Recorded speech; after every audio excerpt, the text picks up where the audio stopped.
So which diet should you be on? Which diet should you start? Well, I think nobody can tell you that. It's going to be up to you. But what I want to do is I kind of want to break it down into 3 classifications, the 3 categories, the way at least I look at it and I explain it to people. So number 1 is going to be your restriction-based diets, right? These are very simple.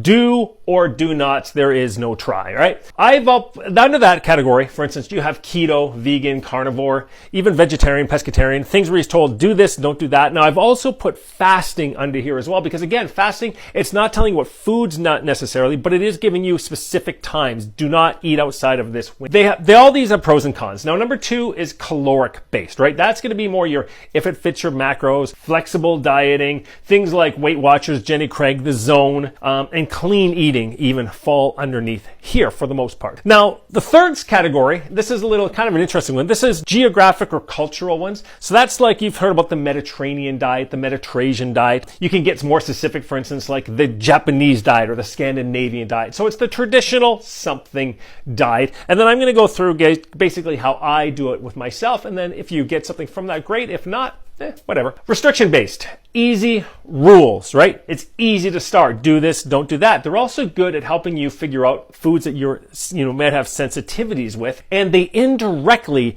tend to cause calories in, calories out. That's kind of why they work, but a lot of people don't like to talk about that. They also, however, negatively rely on a lot of willpower, micronutrient issues quite often, because you are cutting out sometimes entire food groups. They can cause a lot of cognitive dissonance, right? They can cause a lot of, like, when new information comes up that doesn't really agree with what you're on, it can cause some issues. So there's a lot of that kind of back and forth. And then also what I call backlash here, that is literally just you restrict so hard and it comes back with a vengeance at some point, end up being a massive cheat day or failure. Now, caloric based, that's calories in versus calories out, which has been proven to work time and time and time again, as long as you understand kind of the more in-depth kind of science behind that. And they also don't require a lot of willpower because you can eat a lot of foods. Now, problems, of course, is sensitivities. For instance, you might not find foods that you are sensitive to because you're not cutting out anything. So you may just keep finding that, you know what, there's things that it's just not, maybe you're not getting the results you want just because you haven't quite figured out what's not working for you yet. Knowledge, there also tends to be a lot of knowledge involved. You see, I have that as an X because, it means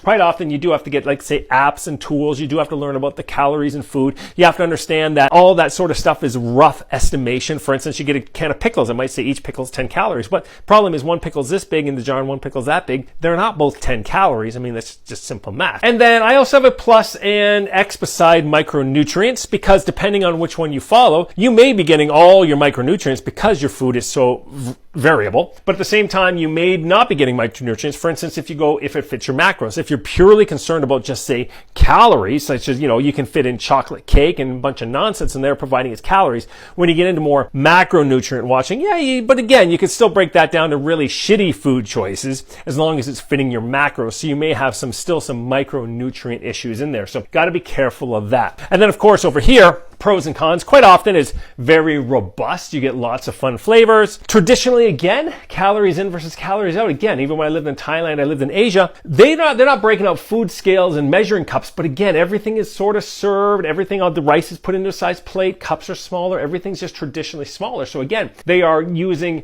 calorie in versus calorie out in traditional means. The negatives, of course, is quite often some of these foods can be very hard to get, particularly where you're living. So the fact is that you just can't get a lot of the ingredients quite often that you can in many of these countries. So, which is kind of one of the big aspects that kind of makes a lot of these not quite realistic. You also, of course, have to look at the lifestyle. For instance, a lot of these diets work because of the lifestyle that goes with it. You guys have maybe heard about the Blue Zones, right? Well, the Blue Zone diet tells you right off the top that there's a lot of non-exercise activity thermogenesis. There's a lot of community involvement. There's just very different stuff that we don't do. A lot of these guys have very physical daily lives. They walk a lot. They push wheelbarrow. It's just different than what we live. So we got to keep that in mind, and we got to think about it in the context of our own lives. And then quite often, you'll just have historical foods that are just disappearing. For instance, you hear a lot about the Okinawa diet, but you've also heard that the Okinawa diet is disappearing quickly because of all McDonald's and KFC's open. So a lot of the knowledge is just getting lost. In fact, the Mediterranean diet, it pretty much, a lot of people saying it doesn't even really exist exactly, at least not the way it's been romanticized in the culture. So now let me tell you how I did it. Let me move this a little bit closer. So for me,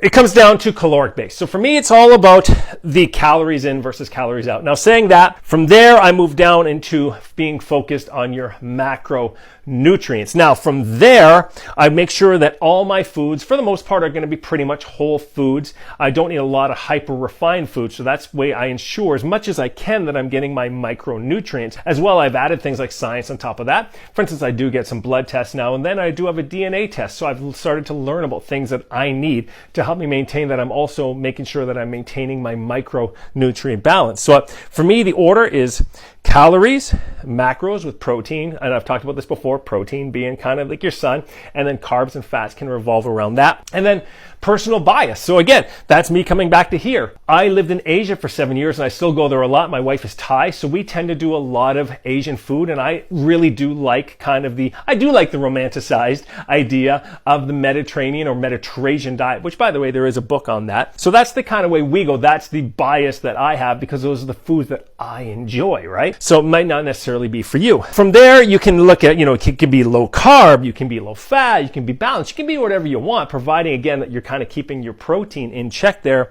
in my, somewhat long educated opinion on that. Protein is very important. And then for me, the diet also has to be flexible. So yes, while our foods do primarily come from the Mediterranean and very much Southeast Asian sort of aspects and points of the world, there's pizza in there. There's spaghetti in there. I mean, we happen to love tacos. We do a lot of Mexican food in there. There's going to be things like Oreo ice cream and stuff like that in there. That's the way that I base my diet on. So mine is very low on the restrictive side. Mine's very much focused on the caloric based side. And then of course I use the cultural and geography sort of self-biases that I have within my own life towards dictating my diet. So I hope that helps you guys. I know it's not the answer. You might be like, I just wanted him to tell me what diet I'm on. I can't tell you that. Nobody in the world can tell you that. You have to decide for yourself. Now, I did a video a few minutes ago, if you go back maybe a video or two, where I talked about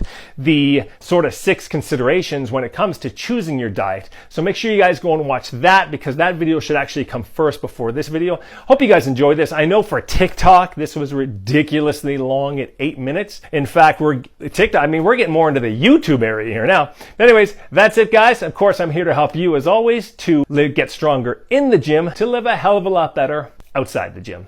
Thanks for checking out He-Dad and the Fathers of the Universe. Now, if you like this video, then I know you're going to love this one right here. And when you're out and about, driving, on a walk, playing with the kids, or just sitting at that desk, but want more powerful dad bod to He-Dad Bod info, but in your ears, then make sure to subscribe to my Barbells to Buddhas podcast on your favorite podcast app, because it's time to take back the power.